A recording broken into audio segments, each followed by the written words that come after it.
第7章、心臓にある心、再生の記憶。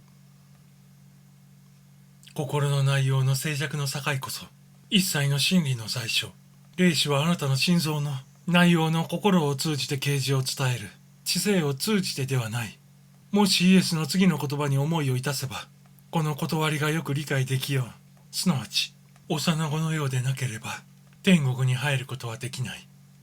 幼子のようになるとは、意識を頭からハートに移すことである。通常人は頭で物を考える。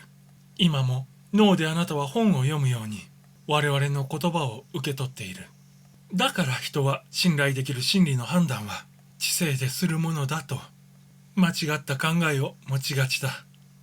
実際に脳は人間の霊的成長の上で大事な役割を受け持っている。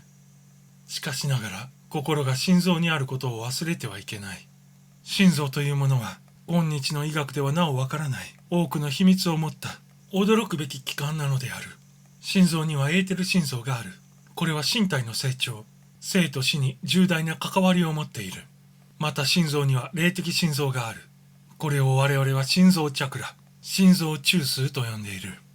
これこそ心霊の光、宝石である。人間は西洋の唯物主義によって多くを失った。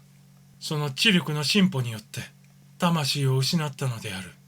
過度の知的活動のゆえに何か災難でもない限り心が無視されてしまうのである。悪ことを知らぬ知力は人間の心の痛みを和らげる術を知らず、悲しみや寂しさを慰めることもできない。人間の心の空白を埋めてくれるものはただ一つ。それは山頂から人間の心に差し込む光。心の目を開き道を照らす真理を運んでくる光。これによって人はその悲しみの心に希望と喜びを見出す。この白楽の木の内なる珠玉、この小さなる尊い種子、それは芽を吹き成長していくもの。このゆえに我らは常にかように申しておる。もし真実の光が欲しければ瞑想をなされ。これが寛容と。書物も結構、比較宗教を学ぶのも結構、知能訓練も悪かろうはずがない。しかしながらこれらは内的光が与えるものを少しも与えることはできない。知能の燈矢も内在の光に導かれてこそ正しい知性に進むことができる。しかし何度も繰り返すようであるが、魂にとり肝心要のことは心臓の内容にある心を発動すること。つまり神の神聖の光、神の子である内在の光、これの会見である。幼子が汝らを導くであろう。これぞキリスト神霊、心臓の内に潜む神の子である。そのゆえに地をのさばらしてはならぬ。常に外的事象の背後にある永遠の生命と一つになることに努めなされ。神の宇宙の輝きに心して思いを向けよう。されば心は生き生きとなるものである。取り留めもないさじで低級な心を満たしてはならぬ。巧みにそれは処理なされよ。同時に心を美しく、楽しく、心和らげるものの上に向けて思いを深めなさい。心に問いかけなさい。自分が一番同胞に尽くせることは何かと。心は答えてくれよ。同胞の立場に立ってみればわかると。人間は神の大宇宙の一部なのである。このことを忘れてはならぬ。されば心臓中枢を目覚めさせること、愛を放射すること、魂のうちに大いなる火を燃え立たせること。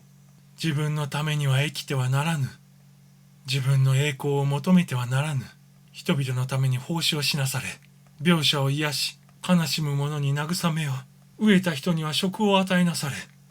宗教とは地上における現実の奉仕、このことである。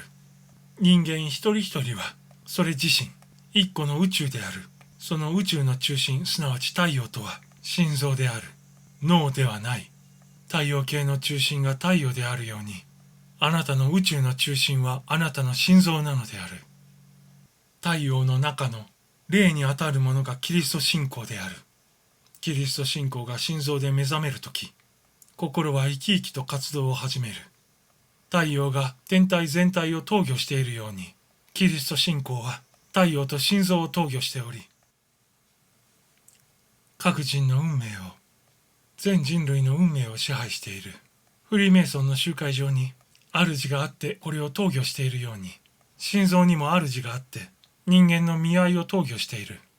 しかし、もしこの主の投御の力が弱ければ、またこの主を圧倒するような悪者が現れれば、混乱と病気と不幸とが起こる。